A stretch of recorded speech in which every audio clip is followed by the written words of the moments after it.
Hello, hello, and welcome back to the Money Hungry Mama podcast. I am so excited because I have Tatum here tonight. Tatum, take it away. Hi, my name is Tatum Zangara, and I am the owner of Baker's Wine Cafe in Point Pleasant, New Jersey. My gosh, who doesn't love a nice little glass of wine? I'm so excited. I'm having So, one now. so where did this idea come from? I'm a certified sommelier. I've been in the industry, wine industry, for 15 years, and I've always wanted to do my own things. I worked for a distributor for a long time. My day job, I still do work for a distributor, and I've always worked, not always, but of the 15 years, about 12 have been spent in the luxury wine segment of the business. And I just feel like it's such an unrelatable industry, and it's so confusing for people, and it often feels really pretentious, and I am not even remotely pretentious. I think I'm like the least fancy luxury sommelier that's ever existed. So I really wanted to create a place that one had a great wine list because it I love casual food and I feel like casual restaurants never have a good wine list. So I wanted like a casual feel but with good wines and not a pretentious atmosphere. I feel like you can't get both. I feel like you don't get the casual good wine list without like you don't really get the good wines without like a little bit of that kind of pretension for the most part. But if you know anything about New Jersey liquor laws, they are insane. Really? Like, yeah, liquor licenses in New Jersey sell for upwards of 1,000 to well over $1 million. So they're not really attainable for the everyday person. To put that into perspective for how crazy that is, New York City, that's like $30,000 to get a liquor license. Oh my So gosh. we live in a really messed up state when it comes to being able to do that. So, when I kind of first started like diving into doing my own thing, I learned about the ability to be able to sell New Jersey wines. Hmm. So, being that I'm a sommelier, it kind of very instantly it was like, oh, I mean, what are they even doing in New Jersey? So I just started tasting. There's actually 100 different wineries in New Jersey. It's crazy. No one believes it. But there are 100. So I started tasting. After about 2 years of just tasting and tasting, I started working with the family that owns Alba Winery, which is in Milford, New Jersey. So I call it like the loophole license. I have a very restrictive license, but it's wine only. I'm allowed to do sampling flights and sell people bottles of wine. We do like pitchers of sangria. So it's like I call it the loophole. I don't have everything. I started or I came across Alba and I was blown away by the quality of the wine that they were producing. And Wow. there's so many reasons why they're producing great wine, but so that's how I found them. I feel like I'm digressing from the original question. Um, and I happened to partner up with a family that was starting up a wood-fired pizza. So we cohabitate in the same building. We are completely separate businesses. We're not related. Everyone thinks we're related. We're not really. We actually didn't even know each other before we did. And we just kind of share the space and it goes well. I mean, pizza and wine, it's kind of exactly what I wanted with that casual feel, but you get a really nice bottle of wine or wine flight and leave happy. Wow. Okay. So I just need to know, did you go to all the 100 places in New Jersey? I didn't go to all 100. I think I 36. Okay. Oh, and then you found the perfect one. So you're like, this is what I'm going to do. So if I'm understanding this correctly, you got a license, a very like smaller license that you take the wine from this winery and sell it in Point Pleasant. Yes. Okay. Okay. I get it. Okay. But it's also next to a pizzeria, which is really cool because We're that's what actually you were kind of going in for. it. We're in the same space. So That's awesome. you sit at a table, you have a wine server, pretty much me, and you have a food server. So we're totally separate, but it feels like a full service normal restaurant. At the end of the meal, you're going to have two separate bills. So it's unique, but it's a really great workaround that I was able to do something I was really passionate about that I would not have been able to do otherwise. I really need to come try this wine. I mean, if you tried 37 wineries Yeah. and then you found one, I mean, I feel like to me that's crazy. And I don't know if you can see behind me, but I collect wine. I think I have around 600 bottles. So I wouldn't call myself snobby. I like to avoid the snobby term, but I am experienced. What is your favorite bottle of wine you've ever tried? It's not going to be a relatable bottle. I had I had the very fortunate experience of getting to try a bottle called Domaine de la Romanicanti. It's red Burgundy. It is very hard to get and very, very, very expensive. I didn't pay for it, but I got to try. That's probably the best bottle I've ever had personally. But I really love. So I'm a certified sommelier. I'm a specialist of wine. I'm a specialist of spirits, Italian wine scholar, and Italian wine trade certified. I Wow. always say I've studied so much that I should be a doctor, but I just know about wine. Italy's kind of my love. Italy, Yeah. I love Italian white wines, like, outside of Pinot Grigio, anything like that sounds weird, I drink a ton of, and so I'm a big Italian wine drinker. Right now in my glass is a red Burgundy from France. Oh my god. So if I was going into a like just a normal liquor store up the street, what would be a bottle of wine you'd be like, "You have to get this one?" I think I think anything if you're a white wine drinker and you like Pinot Grigio, like crisper, not like Chardonnays, I think just go and try anything from Italy that is not Pinot Grigio. Those Etna Biancos, I think are amazing, Soaves. I Luganas. I think Italian whites are a super great value too. They're usually really well priced. And then if you're going for like a trophy bottle, like I love a great Brunello from Tuscany. Love a good Burgundy from France, which is Pinot Noir based wine. If you want something good value, I think that right now Portugal's making some great reds. Spain makes some great reds. The only thing that I think is not a good value, even though I do enjoy them, is Napa Caps. Napa Caps are probably the worst value out there. Very expensive. I'm literally blown away because, like, all I know is my mom drinks Chardonnay, and, Yeah. like, I like Sauvignon Blanc, and that's what I know, and then I like that's it. That's all you need This is to know. so That's all you interesting. need to know, and then you just ask somebody and you venture out and you try different things. That is so I'm going to now. I'm gonna So, like try at one my of the place at Baker's Wine Cafe, we have a lot of people that don't even look at the wines. They just say like, "I'll have a Sauvignon Blanc," or "I'll have this." I Yeah. don't have a Sauvignon Blanc. It's not gonna grow well in New Jersey. But I have a white blend that's very Sauvignon Blanc-esque. So whenever someone just blindly asks me for that, I suggest that, and I don't think I've ever had anybody tell me they didn't like it. Wow. I can't wait. I have to come. Like, this is getting me so excited. I'm gonna go try all these new wines. It's gonna be so much fun. Okay. So, what has been the biggest hurdle in starting this business? I don't understand paperwork. I am Okay. a really bad at paperwork. I always, like, say to my husband, I'm like, "I'm gonna get carted away one day for accidentally committing tax fraud." But that's a joke, I'm not committing tax fraud, I promise. I have an accountant now to assure me that I'm not. But, no, I'm not. I'm like an idea. I'm a doer. I like ta I the whole, business end of it, like talking to people, being in the restaurant, being, educational about the wines, that part is so easy for me. It's all Mhm. of the back end stuff. That is what is the hardest part for me. And then just time management with everything. I still have a full-time day job. I have a 6-year-old son that's in 5 million sports. Oh, always. So it's just the balance of everything. And I'd say professionally, it's paperwork. I'd say personally, it has been balancing friendships because I'm going to be there for everything that my son does. I mean, I would sooner burn that place to the ground before I miss a football game or a soccer game. I'm going to be there for everything that he ever does. So, that's the priority.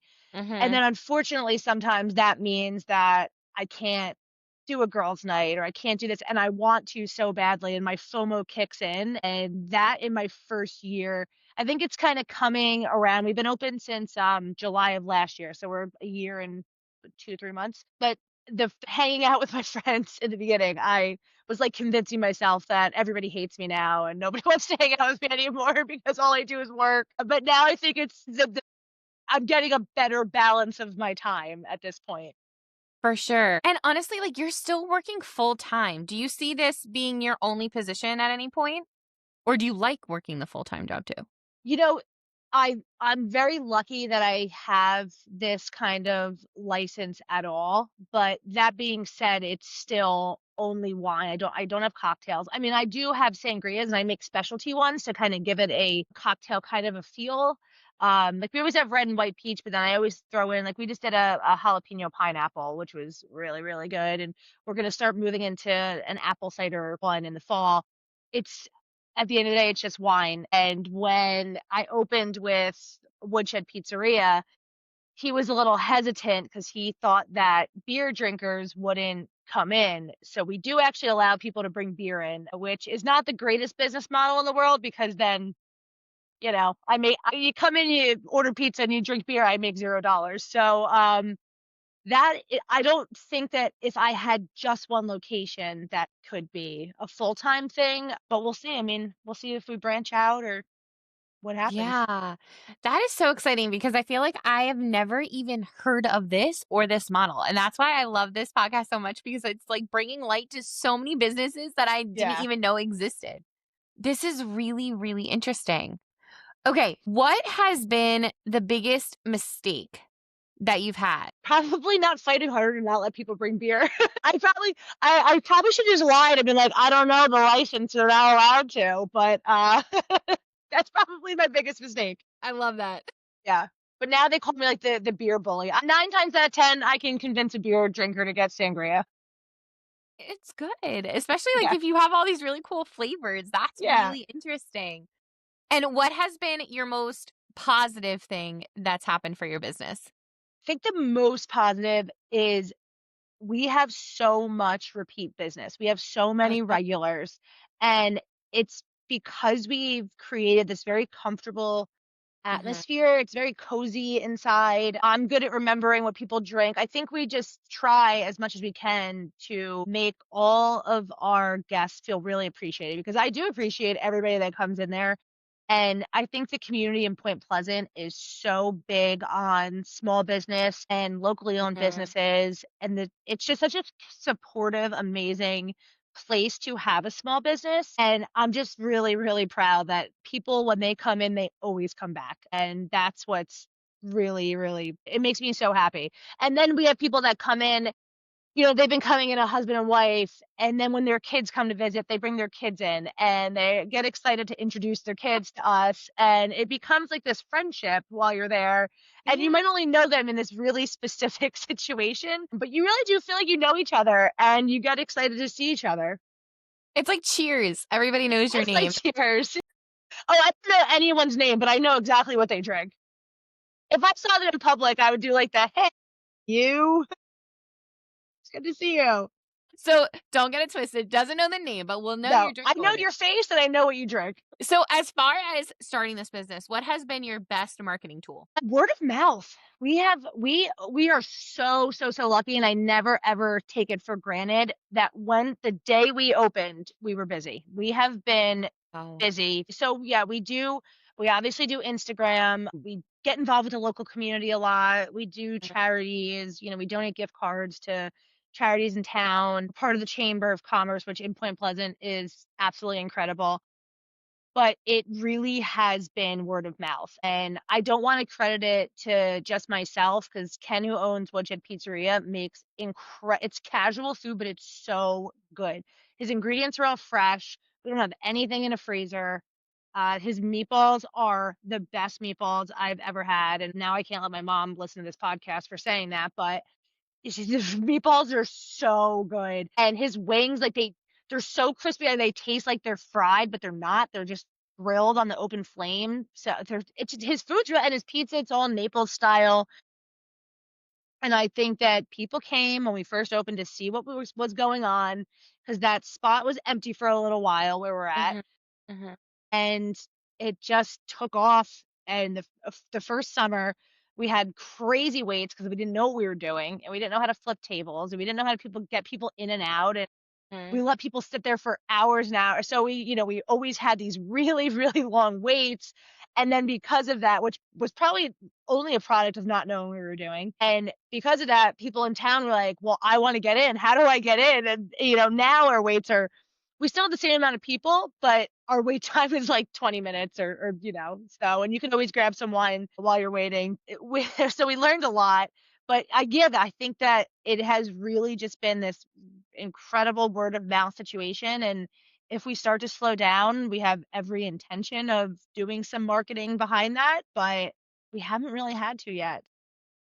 So intrigued by this. So for everybody listening, at this point, we've heard about a couple of these like pop up places that you can rent out, and there's going to be other businesses there. I have never even known that places like this existed. And what's really cool is that when you do slow down, you literally have another business who's relying on getting their name out there too. So it's not just you that's pushing yourself out there, it's literally both of you working together to push yourself out there. Hmm. Yeah, That's it's really unique. Most sometimes when when people are there for the first time and we tell them that they're two separate checks and they're a little confused at first, and then when I explain and they're like, "Oh, what an amazing idea." I mean, it happened totally by accident. Completely by accident. We had both actually approached the business prior was Loveland Town Grocery, and they did really great. It was like a higher end deli. They did really good food. When they closed their storefront, they were still doing catering out of the kitchen. So mm, I had approached them about doing a wine concept in the front and renting the front space. And at the same time, Ken had done the same thing. And the owners of Loveland Town said, "Well, you guys should talk because these could work together." And it was insanely convenient. There was a coffee bar there, which just turned into a wine bar. Um, and the place was this was adorable, but we did a lot of refurbishing things that were already there and kind of taking a lot of we have a very like antique feel. I was gonna cute. go there today, but I didn't want it to be too noisy. So No, it's but we have a very like antique kind of a feel in there. We did a lot of refurbished things. We did a lot of thrifting. I'm super big on sustainability and conservation. So I didn't want to go out and just so much exists in the world already. I don't want to go buy tons and tons of new stuff. So we have this kind of like eclectic, mismatched, but everything somehow goes kind of a look. And it started with the Loveland Town people. We just kind of went with a similar vibe. I really like I love this conversation too because like in my mind I'm like I literally cannot wait to go and see it for myself because it's so true. It's just the way that you're it, like it makes me feel like Italy. Like you have like a little Well, the pizzeria oven in is from Italy. Italy. The oven is from Naples, Italy. That's so Yeah. cute. All the flour that he imports from Italy. Oh my gosh. Alba means sunrise in Italian, my winery. Oh my gosh. Yeah, no, it's definitely cute. And for everybody listening, I know you said it once, but just say it one more time. Where are you located? We're at 219 Bridge Ave. So we're at the corner of Bay and Bridge Ave in Point Pleasant. It almost, if you walk like 10 feet to the right, you're actually in Bayhead, but we are technically Point Pleasant. Okay, cool. Cool. Yeah, so for everybody listening that's getting this same kind of I don't even know what movie I'm picturing, but I have a very distinct movie in my head right now that I'm like, "Okay, like it has to look just like this."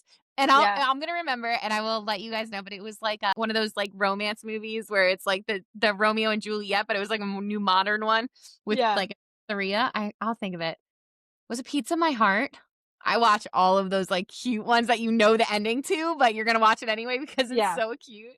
Yeah, I don't remember, but I will try to remember and I will post it before this. So, let's talk social media. How has social media been for you, and is that, like, a good tool for you to get your name out there? It's a great tool. I think it's amazing. You can do so much without having to spend a lot of money also. Mhm. I did work with one influencer, this past kind of going into the fall, and she was great at helping us get more followers. You know, it's hard. It's hard to keep up with it. It's definitely Mhm. I have a lot of respect for social media managers and influencers and people that can do it. You kind of sometimes you just if you're going to forget one thing, that's probably the one thing you're going to forget. And it's so important because so many people come in and say, I saw this on Yep. Instagram. I saw that we actually had so Baker's is named after my dog Baker, who Here. was like my soulmate of the dog. And Oh. he did pass now, but when he did he was 17. So he had a nice I mean it wasn't long enough for me, but he did have a nice long life. So I posted something about Baker, and this woman came in for her birthday party and brought 15 people with her because she's a dog lover and she had lost her dog and she just wanted to come in to a place that loved it. And they drove all of them, all 15, they drove about an hour to get there. And Wow. so it is a very powerful Mhm. tool. Me personally, I just try to like kind of post and move on because there's so much on there that's negative these days, and I just try as much as possible to not see the negative stuff on there. But yeah, it's great. It's super, super helpful, and I wish that I was a little bit better at it. Yeah. I think that's like a struggle, especially for your kind of business, right? Like you are also needing to manage hours at a time of people coming in, serving them, doing all these things. So, like adding social media onto your plate where you're already working on your business, literally hours on your feet doing things. I can understand how it could be such a hard thing. But then hearing the fact that a bunch of people came from over an hour away to come to a birthday party, that is like the sweetest thing. Yeah. Yeah. Oh my gosh, that's so, so And sweet. we do pizza making and wine education classes where Ken will show you how to stretch dough and make, and everyone gets to make their own pizza. And then I will do a wine education class, and kind of go through a tasting flight of our wines, and then just talk about wine in general and let people ask questions. And we've probably done 10 of these at this point, and every time I get too busy to take pictures of them.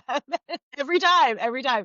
My husband did come in one day to come and film for me, and that's the only one we've ever gotten because I get busy and I forget. No, 100%. What I would do next time is I would try to get, like, a photographer that literally does, like, I just get local a events photographer and to come stuff, in, yeah.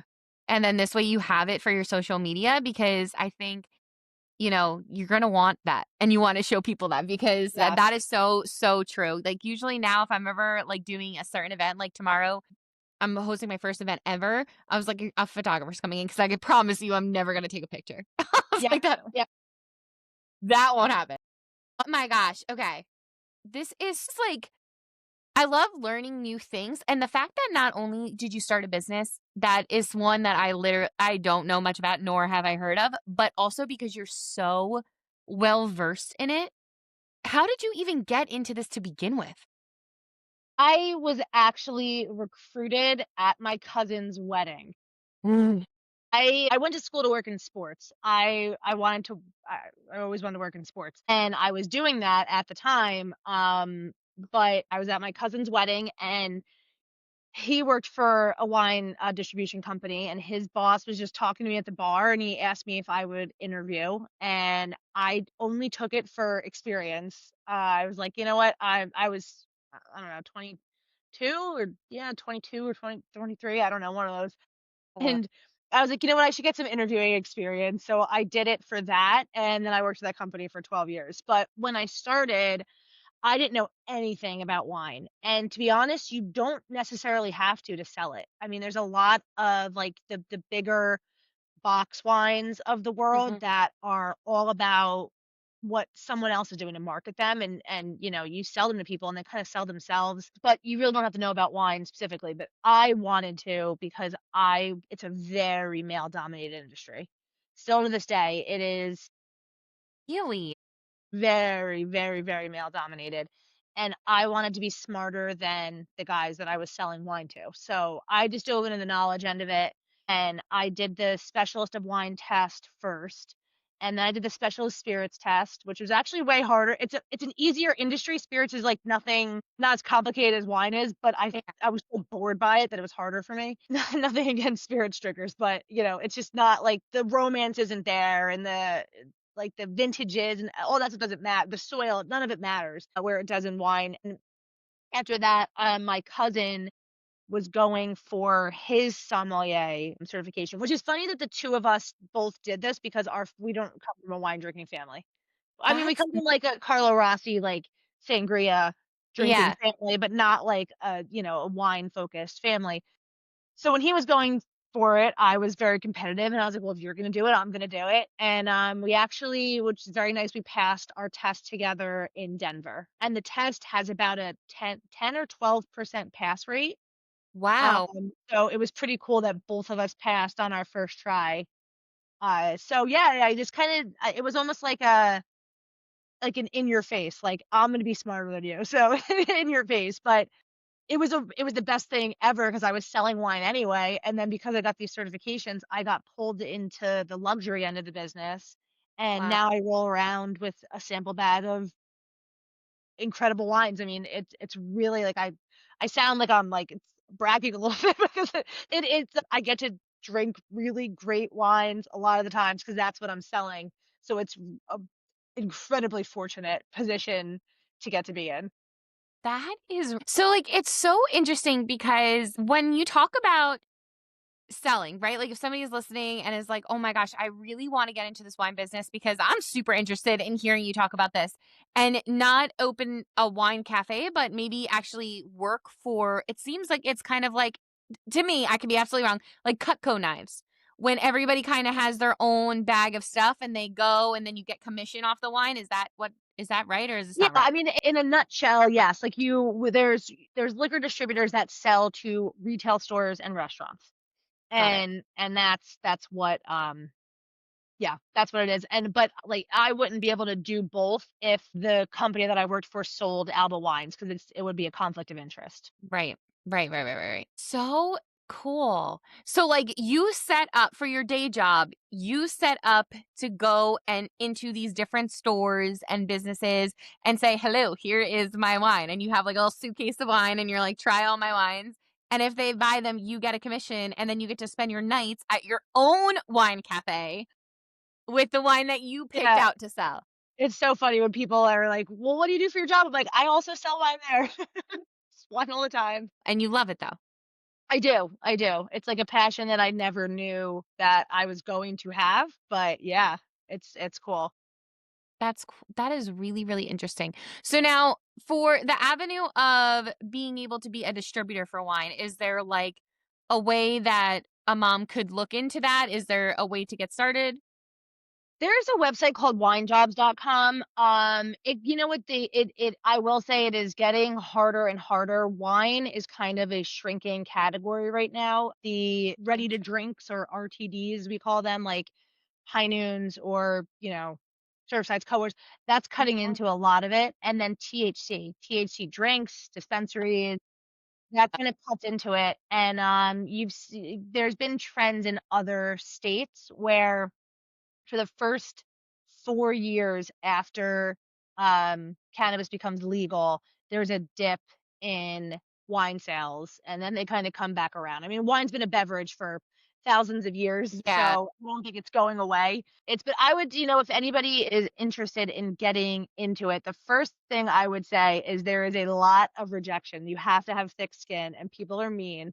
If Right. you can get past that, it's a lot of fun. I mean, sales is a it's like the highs and lows are pretty intense in sales, so Mhm. you gotta kinda let it roll, and it's quite the industry, I will I will Can't because I'm sure right now for the moms listening that have a business, they like their heart twinged when you were like sales is quite the industry because I mean, most of them are trying to sell. It's so true. It is so true. It is definitely thick skin. I love that. Yeah. Yes, Because you're gonna hear a ton of no's before you get that first yes. But when you get that first yes, yes, that's and you know what? This might not necessarily be in a distributor job, but maybe in, like, at Baker's, the unsolicited opinions and advice that you get are, something that's always interesting to manage. And, I know a few of the moms that you had on here have like businesses where they're selling things that they made, where yeah. people will make comments about being able to get it cheaper on Amazon and things like that. And nothing makes me more furious Yeah. than comments like that. I get a lot of people that just have a preconceived perception of New Jersey wines and without even trying them. I actually had a guy that was super nasty and I was like, "You know what? Just taste it. I'm not going to charge you for it. Taste it." And he ended up walking out with a case of wine and apologizing to me. But it's almost like the beginning. There's no reason, this is grape juice. This is fermented grape juice. There's no reason to be pretentious about this. And I mean, it's like this is like it's gonna come off in I don't mean it in a cocky manner, but I've done so much studying, like, more than likely, I probably know a little bit more than you do on this specific topic. So, Yeah. let's just, be nice. Yeah.